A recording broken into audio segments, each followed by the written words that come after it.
Ladies and gentlemen, coming soon, a podcast you've all been waiting for.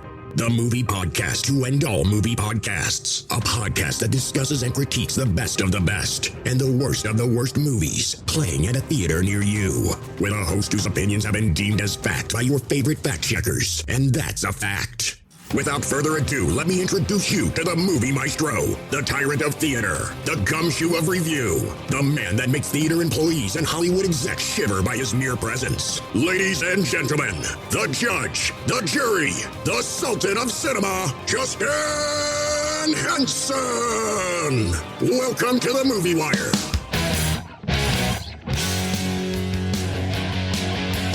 Welcome to this week's edition of The Movie Wire. I'm your host, Justin Henson, and welcome to the show. It's going to be a fantastic show this week with 4 brand new reviews. We have 3 new in theaters and 1 now available to stream. This week on the show, bad dogs in a bad movie when an abandoned dog teams up with other strays to get revenge on his former owner. In the dirty dog comedy, Strays. The legend of Dracula is born in the last voyage of the Demeter. You won't believe what just crashed into Milton's azaleas in the new out-of-this-world comedy, Jules. And finally, John Hamm plays Orson, a new employee that finds himself trapped in the absurdities of corporate life. Now available to rent or buy is Corner Office. We've got a great show and a lot of movies to cover. Ready for my verdict? Let's get into it.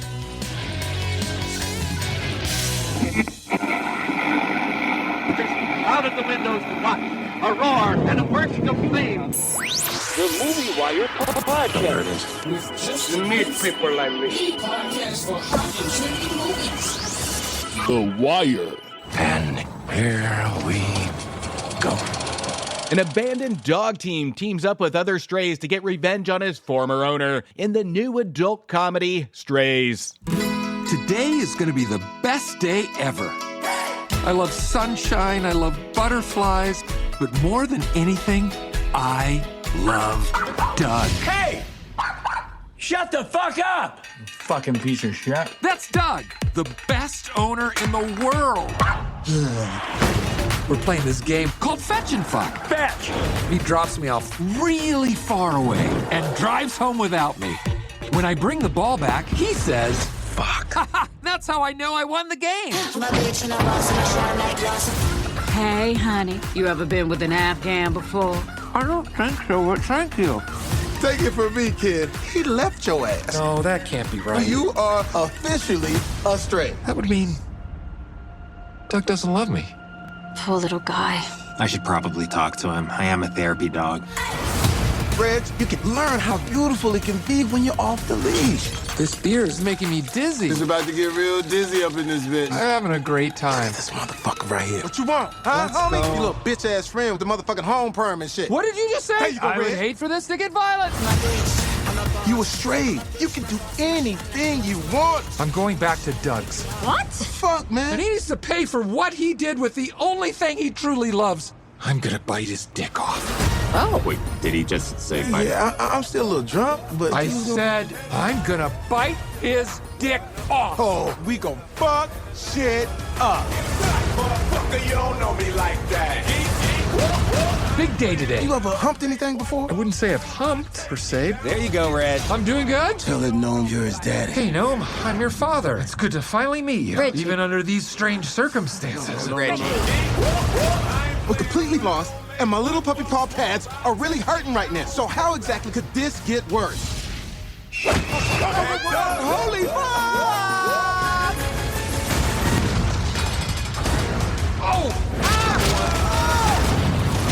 Oh, shit. Guys, we've got a dick to rip off. You don't know me like that. What are those? Kinda looks like food. Oh, shit. Give me a second. You look different. Shit, you look different too. How so? Is it my human hands? It just seems like a couple episodes ago where I was just talking about this topic in my review of the comedy Joyride. And after watching Strays, I swear this must be my movie watching karma at work, where we talk about using swear words or vulgar words as written dialogue to solely gain laughs, instead of actual, jokes or comedy. This again is a pet peeve of mine, which we have a comedy and instead of having the confidence in his jokes, just uses swear words as an attempt to gain laughs from the audience. The actual joke should land by itself instead of utilizing chosen words as a backup plan. By just using vulgarity and relying on these chosen words is a lazy attempt of the shock factor to gain the audience's attention. Inserting vulgarity into comedies takes little to no skill or talent. And it almost treats the audience like we're idiots to the fact that it may generate a few chuckles, but they're assuming that swear words are still funny like we're 12 years old. And I'm pretty sure that was the pitch to studios. Get this, studio executives, we have live action talking dogs, we have Will Ferrell, and the use of the words such as fuck, shit, ass, bullshit, dick, cock, pussy, son of a bitch, shithead, dickhead, pussy lick, bullshit, and fucking shithead. Oh shit, I missed the censor on that one. Let's try again. And fuck. Now that's not to say I have a problem with swearing, but at least have it relevant and have it make sense. What I respect and enjoy is the fact it had the comedy writing to back up the use of our extended language, not to attempt to be the butt of the joke, but to support the joke. The problem we have with Strays is that it comes across as an act on America's Got Talent with a pet trick of how many times we can hear a dog say the word fuck.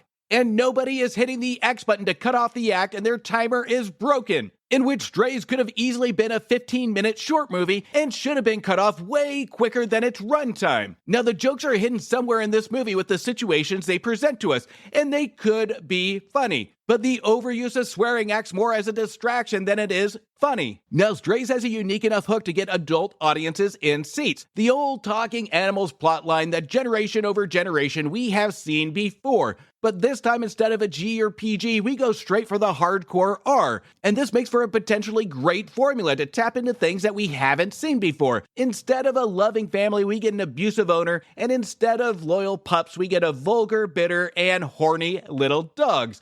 And one giant dog that we have to hear a reference to his penis every 20 minutes. Will Ferrell voices our dog Reggie, whose persona holds true to the dogs we have seen in dogs films from the past. A loyal dog with an innocent and naive personality, who is owned by a verbally abusive and neglectant owner, Doug, played by Will Forte. After numerous attempts to abandon Reggie, Doug finally leaves him in the city where he meets Bug, voiced by Jamie Foxx. Bug then introduces Reggie to two other dogs, an Australian Shepherd, Maggie, voiced by Isla Fisher, and a Great Dane, Hunter, voiced by Randall Park. The group of dogs finally convinces Reggie, who is in denial that he has been abandoned, which starts this quartet of dogs on a journey back home. Only instead of the normal formula of a dog being reunited with his owner, we have a dog that just wants to bite his owner's dick off. Now, even when I think of the premise as I'm giving this review, I still think this is a premise that could have easily been comedic gold. But in his first major motion picture, screenplay writer Dan Perot gets too caught up in the idea of pushing the envelope and add an attempt of shock factor after shock factor. He really forgets that this is a simple story and he has about 1,000 different situations to pick from to put these dogs in that can be construed as funny. But I feel like Perot is obsessed on the language, dog penises, dog poop humping, and masturbation, to a point I would fear looking at his web history. These are Perot's go-tos and strays, and if he can't land a joke surrounding these topics, then we can feel him get stuck and the jokes just fall flat. And this is really unfortunate because after the first 30 minutes of having the language, penis jokes, dog penis jokes, poop jokes, humping, and masturbation jokes, it becomes a little repetitive. Now, I can't speak for everybody, but most viewers I would think can only take jokes about dog penises, peeing, pooping, humping, masturbation for so long before it becomes repetitive and even to an extent super awkward. To the point it's almost like watching a National Geographic documentary about animal mating and the animals just sitting there making eye contact with you for 90 minutes. Perot puts all of his eggs in one basket in the first 30 minutes. When it comes to the jokes, it feels like it was intended as a short film. And then he attacks the viewer at rapid fire with vulgarity. It's like watching a child and you just hear them say a swear word for the first time and then you kind of laugh and then they keep doing it and then you have to finally go, okay, that's enough. Perot leaves no room for anything that we haven't seen or heard before for the next hour, especially since most of the funny scenes are in the trailer. And as the movie goes on, we can feel Perot hit a writing block on what to do with his dog characters because there is a lot of generic filler or basic dialogue. This isn't complicated stuff, folks. Then we have director Josh Greenbaum, who again, this is his first major motion picture, whose sense for comedic timing is a drastic hit or miss. Greenbaum has trouble truly engaging with the viewer in his new concept, where given the camera shots, he gives the feel of the movie just dragging, and given his interpretation, it feels like the direction doesn't know where to go, or how to complement the joke using directorial comedic timing. When it comes to the voice cast, of course, this is a movie that's going to be jam-packed with a cast of talents. But one thing that I have learned is that Will Ferrell's style needs to be seen and not relied on as a main character driver in a voiceover. At times, I was getting bored listening to him, especially with the character of a dog that I could really care less about what he says in the last half of the movie. Will Ferrell's style of voiceover is, well, Will Ferrell, and never really changes his character or style of voice work, and it just becomes, again, repetitive and stale. Now, there are a couple funny moments in Strays when it slows down and doesn't throw in the same routine jokes that we have seen before. The movie has a ton of attempts at shock factor moments, and there are a couple that do land. More specifically, a scene where we see our dogs try and reach the keys to break out of the pound. This is one of the rare occasions that the comedic timing is there, but you also want to look down at your feet because you don't want to see what's happening on screen. It gives the audience a complete what in the actual fuck moment. But for a 90-minute comedy, there are more jokes that just don't land due to clarity or vision of the direction of the comedic timing. And the writing, especially the jokes that just don't seem to know where they want to go or how to balance itself out. Now, I wish I could say this movie was a lot of fun for the entire 90-minute runtime, but it's not. It does have moments that do really shine, but they are extremely short, and then they just end up overstaying their welcome. To the point, it's like having an extremely drunk and loud person tell you a joke, and then they forget they told you the joke, only to come back later and tell it again. Then they think you didn't get the punchline, so they tell it again, only louder. Strays could have been something really great with better talent at the helm, and I really wanted to like this movie. But a man can only take so many visuals and up-close shots of dog penises, humping jokes, dog erections, pee and poop visuals, and the same joke being told for 90 minutes. I can only take it for so long. I'm giving Strays 1.5 stars. Bad dog. Bad dog. Milton lives in a quiet life of routine in a small western Pennsylvania town, but finds his day upended when a UFO and its extraterrestrial passenger crash land in his backyard. In the new film, Jules. I think that we ought to change our town slogan. A great place to call home is confusing. I suggest a great place to refer to as home. We need a crosswalk on Trent Avenue between Frost and Allegheny. And also, oh my, a UFO has crashed in my backyard, has taken out my azaleas, and destroyed my bird bath. When you talk like that, it makes them all take us less seriously. Did you just say UFO? Good Christ, what is that? You remember the spaceship? This is the little man who came out of it. He's gotta be a secret. Don't tell anybody. May I touch him? She shouldn't know. We gotta trust her. There's nothing else we can do. You could kill her. Kill me? You can't kill me. I'll kill you. That's what I'll do. Guys, stop it. You think we can call him Jules? He's no Jules. He's more of a Gary. Your dad was in here earlier. He said he was buying apples for an alien. Like an illegal alien? Thank you for the picture. He hands them to me all the time. Maybe he's trying to tell you something. Dad, come on. I'm worried. What you have said has not been normal. I'm okay. How can you say that when you're buying apples for an alien? The government is searching for a security satellite that crashed. Any moment we waste is a moment they can discover him. You've seen the movies. You know what happens to these guys when they fall to earth.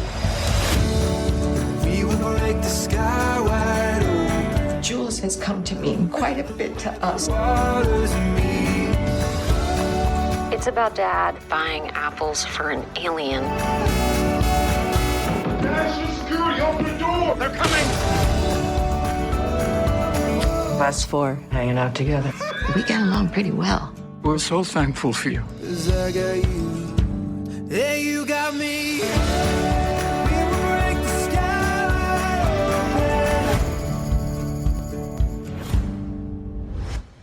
What the? Now, senior citizens making first contact with aliens isn't something new in film, with movies like Cocoon and Batteries Not Included using the senior citizen concept to really gain a relatability factor between the characters and the conflicts of being misunderstood or stereotyped. It's a formula that in some aspects is an elementary and outdated concept on the surface, but in terms of drastic changes to technology, our social changes, and how much has changed in the world in just say the last 30-40 years, Jules makes it relevant today without just adding situational stereotypes for chuckles, but rather adds a layer of heart to these situations. Now, what I find interesting is the fact that when it comes to aliens in film, the following criteria for good or nice aliens is either to be a child or a senior citizen, while anything in between gets all the bad aliens that really want to do us harm. With maybe a couple of exceptions like Jeff Daniels and Christopher Lloyd in My Favorite Martian or 2011's Paul. The rhyme and reason for this could be multiple reasons, but ultimately it amplifies the innocence while keeping a sense of vulnerability to both the kids, older generation, and even our alien. And like I said before, it gives a relatability chemistry to our characters. Now, I think studios may have figured out that having middle-aged characters have a good alien buddy in their presence just doesn't have the same emotional attachment as that of a child or a senior citizen, to really show that relatability between the characters to add to that additional chemistry. And Jules doesn't stray from the pack with its emotional intent, but what it does do is stand on its own with hints of films like it before. But it simplifies it to really concentrate on the characters, their conflicts, and their situation, and resisting the temptation of making itself a copycat or following the Alien movie recipe to a T to turn itself into another Alien film that we have seen numerous times before. Now, the film follows Milton, played by Ben Kingsley, who mostly lives independently, with his daughter dropping in to check on him once in a while. Milton follows the same routine of going to the weekly City Hall Council meetings to speak his concerns, then back home to watch TV. And this is the extent of his life, until a UFO crashes into his garden and discovers a mute alien, who then the cast of characters name the alien Jules. Now, while Jules lives with Milton, it attracts the attention of some community members.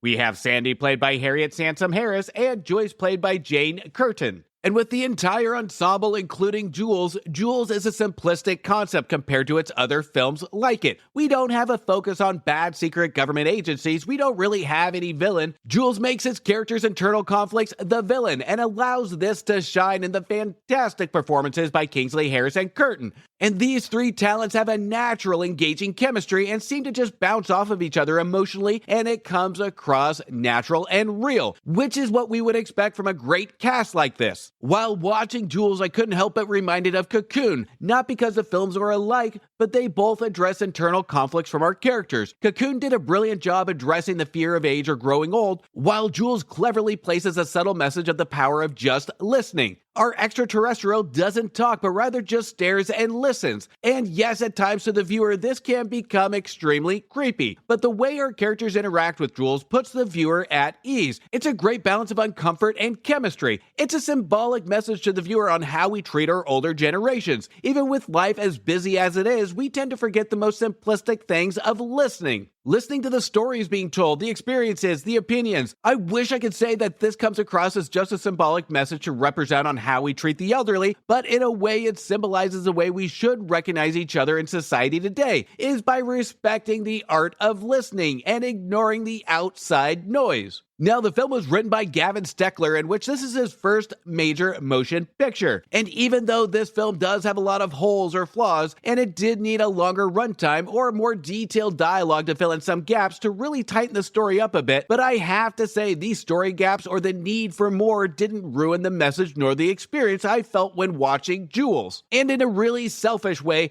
I really did want more. The film was engaging and I really didn't want it to end. The film is truly one of the purest, sweetest, most entertaining films this year, and I loved every moment of it. And I will be patiently waiting for the next simplistic story Steckler comes up with. The script was also a perfect match with writer Mark Turtletub, who also did 2018's fantastic movie, Puzzle. The basic simplistic story concept from Steckler and the care, love, and the respect for the basic storytelling from Turtletub was a match made in heaven for this movie. Now, will this film win any awards?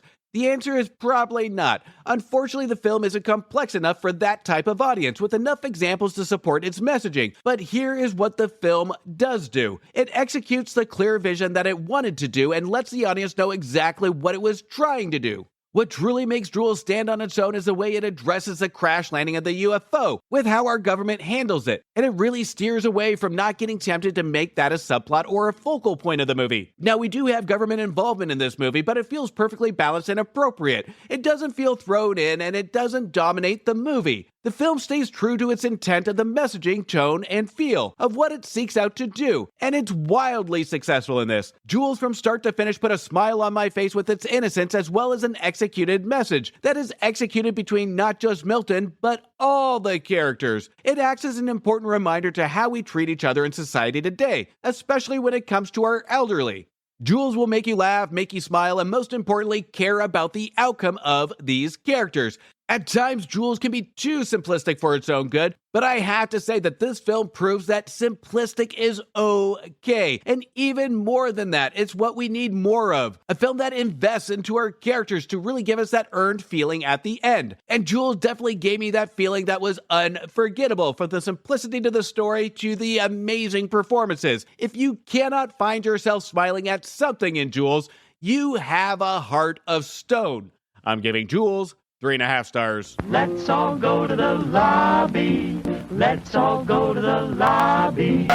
Now, before we get into the rest of the show, make sure you check out my reviews on previous episodes for movies that just became available to rent, buy, or stream now. Now available, Opposites React in the new Disney Pixar animated film in Elemental, which made a splash, fired me up, and I completely dug it and got blown away, receiving 3.5 stars. It's pretty awkward and not a love story in the comedy No Hard Feelings, which actually did have some feelings to it, receiving 3 stars. Miles Morales is back and catapults across the multiverse in Spider-Man Across the Spider-Verse, which was a visually beautiful and a swinging good time, receiving 3 stars. It ends where it all begins in Insidious The Red Door, which should have kept its doors closed completely, receiving 1.5 stars. Be part of her world in the Disney live-action remake The Little Mermaid, which was a poor, unfortunate soul, receiving only 2 stars. And finally, discover the hero just beneath the surface in Ruby Gillman, Teenage Kraken, which was a much better under-the-sea ride than The Little Mermaid, receiving 3 stars. Now, those of you that listen, you've heard on my show that here in the Seattle area, we just had open enrollment in our Snohomish Film Festival. I had a ton of fun helping to judge all the submissions, but sadly, submission is now officially closed. I just want to say thank you to all of you that submitted. There has been a lot of talent submit their projects, and I have to say what an insane amount of talent we've had this year submit their film. Now, even though submission is now closed, still visit the Snohomish Film Festival page at www.filmfreeway.com/Snohomish Film Festival. There you can find more information on the festival and to buy tickets for September 9th from 3 p.m. to 10 p.m. Don't wait to the last minute. I will see you there. Now, before we just jump into the last set of reviews, there is a podcast that I listen to that has taken a short break, and I am so pleased and so happy to say that the boys are back in Decaying with the Boys. Make sure you take a listen, make sure you follow and review these rowdy gentlemen, but let's hear from Decaying with the Boys now. Welcome back to Judge Jordan. You know who it is. Whoa, Matt. This isn't an episode. This is our promo. Well, what's a promo? Just to tell everybody about our podcast, Decay with the Boys. Oh, where you and I get together and talk about craft beer and combat sports and horror movies and whatever else is on our mind? Yeah, from buckle to bell, we cover the best combat news in the biz. Oh, yeah, we do that, don't we? Yeah, every week. Yeah, and you can catch us on Apple Podcasts, Google Podcasts, Spotify, Good Pods, and on YouTube. We're at Decay and WTB on all social media, so catch us out there and have a beer with us. Cheers. Orson, the authorities' newest employee, finds himself trapped in the absurdities of corporate life. His alienation deepens when he discovers a room he's told doesn't exist in the comedy Corner Office.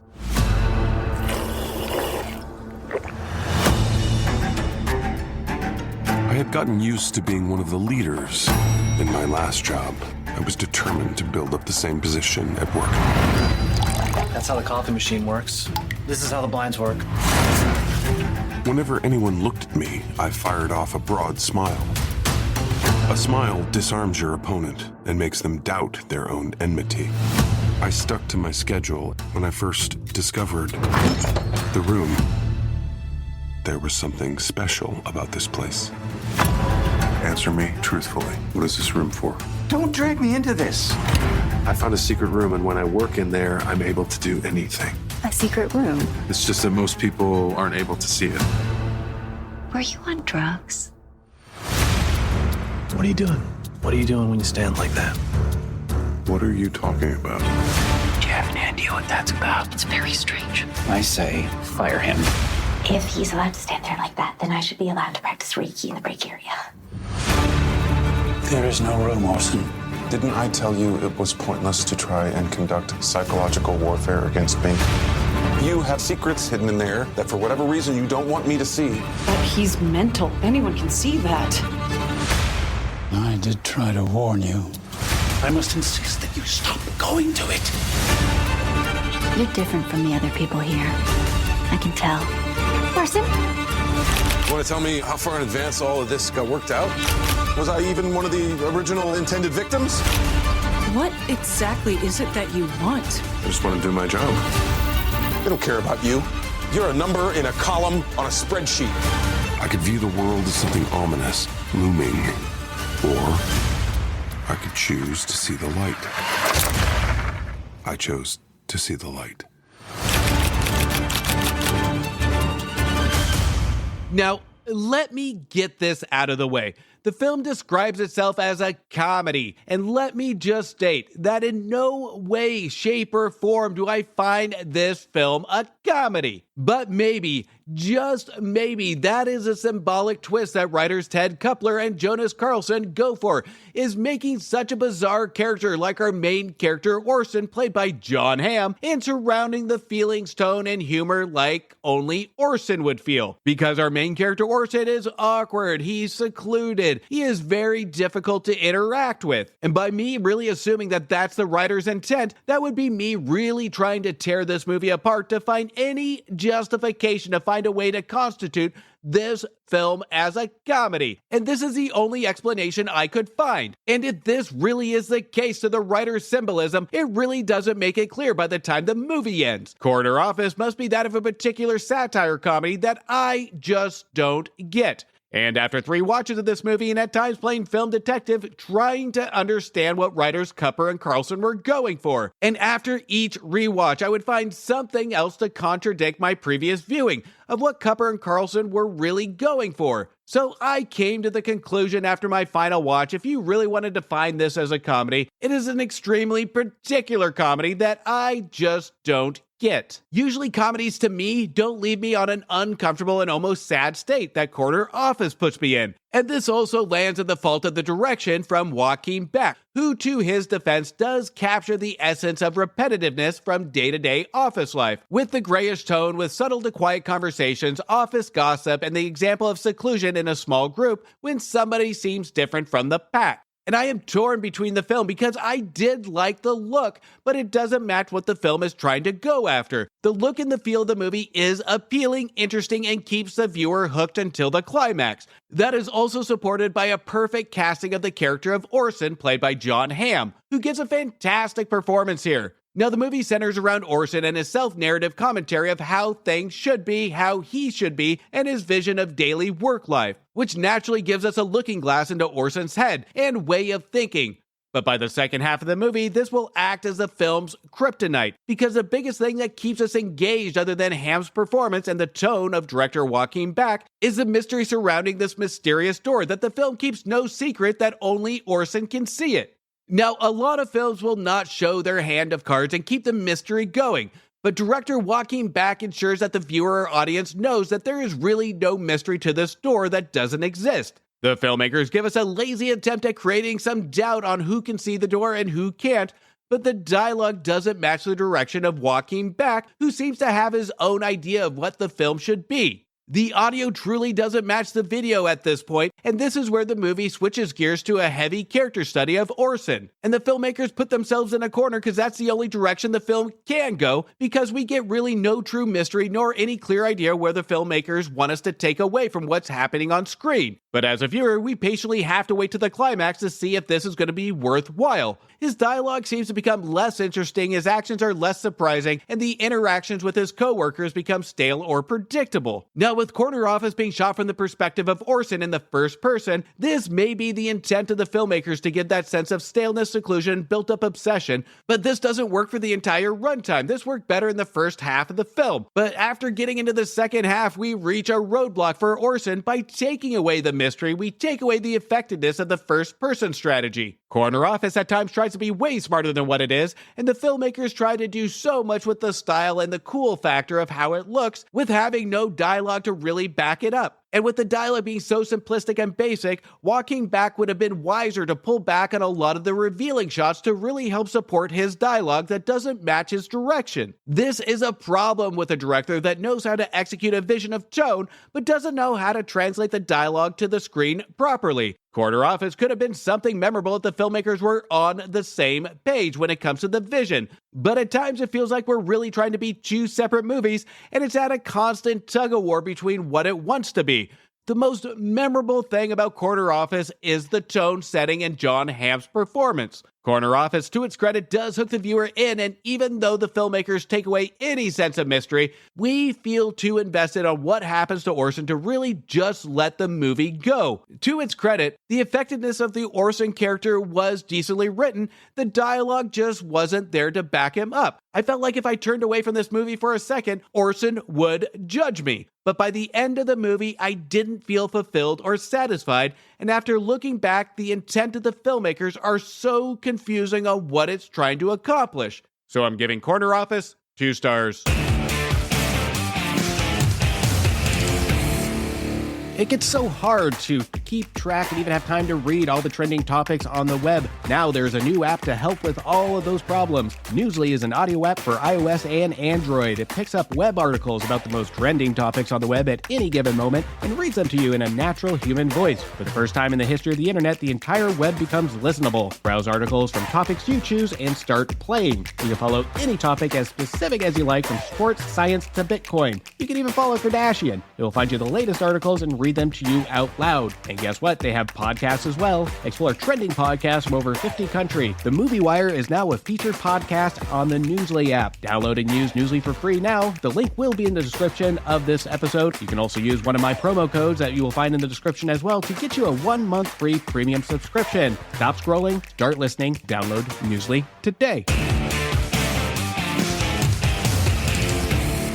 Based on a single chapter, the captain's log from Bram Stoker's classic 1897 novel Dracula, comes The Last Voyage of the Demeter. The Demeter, on charter from Romania to London. Shipping private crates. Contents unknown. Out at sea with no land in sight.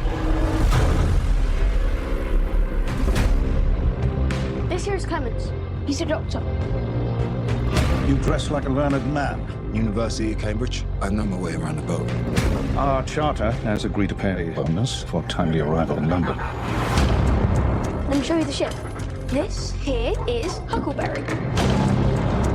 We don't come with like this to give the ooze clear. Demeter's a fine boat, no doubt.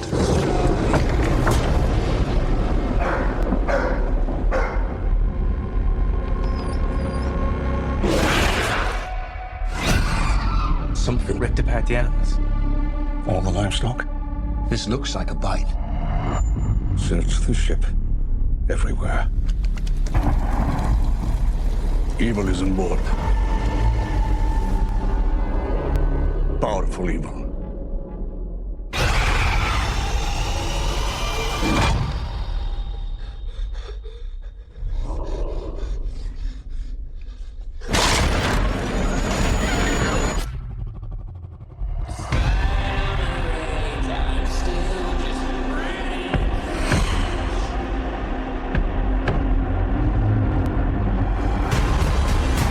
In the night, it drinks our blood.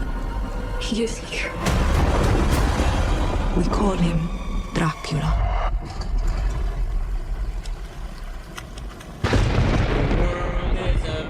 He's coming! Did you see the size of that bloody thing? I want to kill the cursed thing. He is on this ship, which means that we will never leave it. The devil is real. May God have mercy on us all.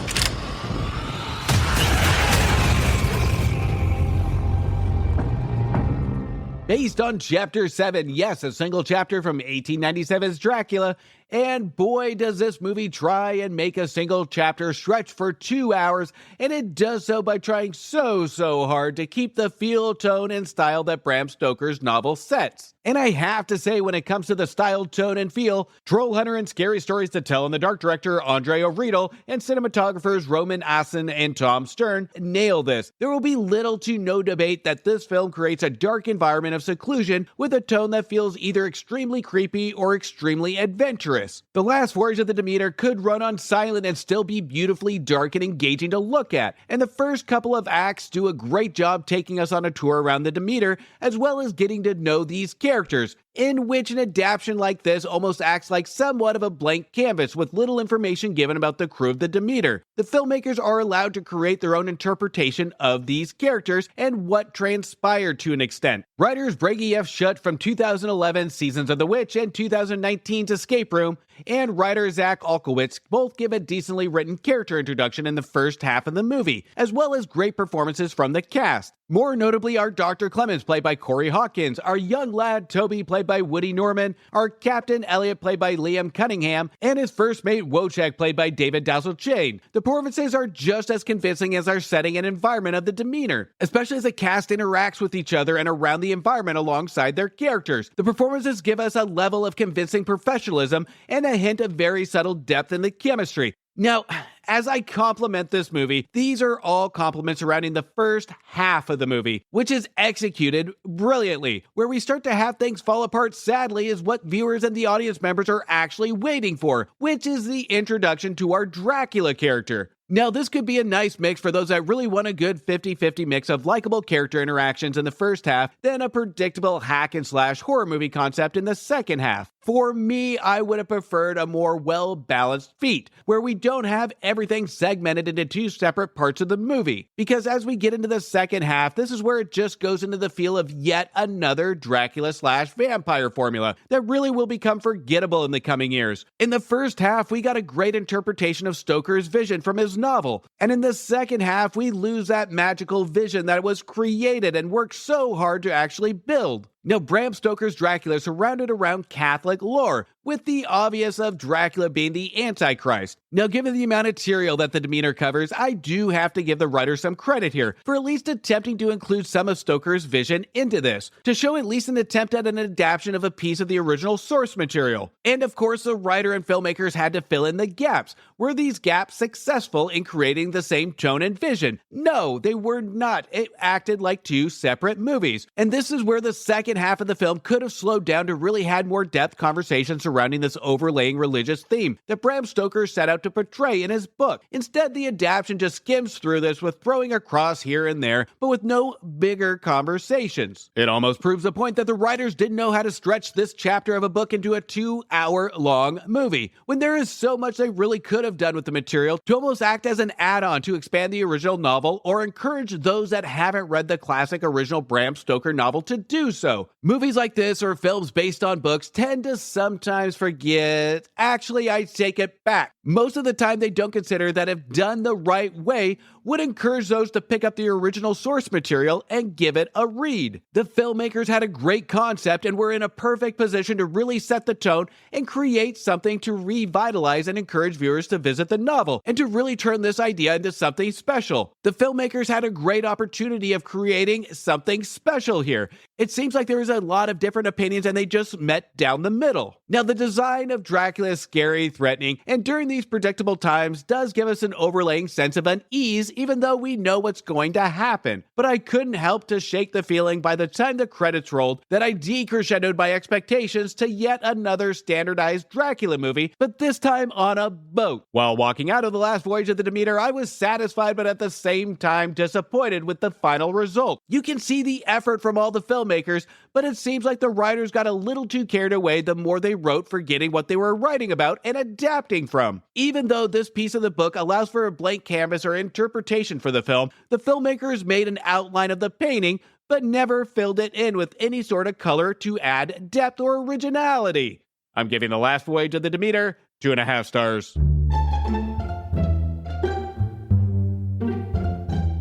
And that's a cut on this week's edition of The Movie Wire. I want to thank you for listening and thank you for your support. You can also show support by following me on Instagram, Twitter, and Letterboxd at Movie Wire Show. Until next week, do me a favor, make sure you stay for after the credits to show their respect to those that put their blood, sweat, and tears into making a feature film, and support your local movie theaters.